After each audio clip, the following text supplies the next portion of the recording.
আজ চীনের বোয়াও সম্মেলনে যোগ দেবেন প্রধান উপদেষ্টা। সফরে 8টি সমঝোতা স্বাক্ষর সইয়ের সম্ভাবনা।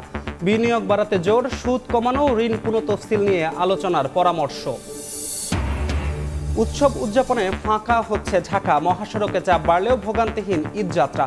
স্বাচ্ছন্দ্যে বাড়ি ফিরছে মানুষ। ব্রাহ্মণবাড়িয়ায় 4 লেনের কাজে দুর্ভোগের শঙ্কা।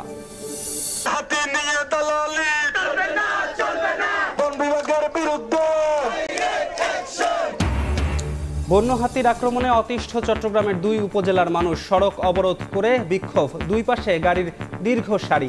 তীব্র যানজটে নাকাল যাত্রীরা।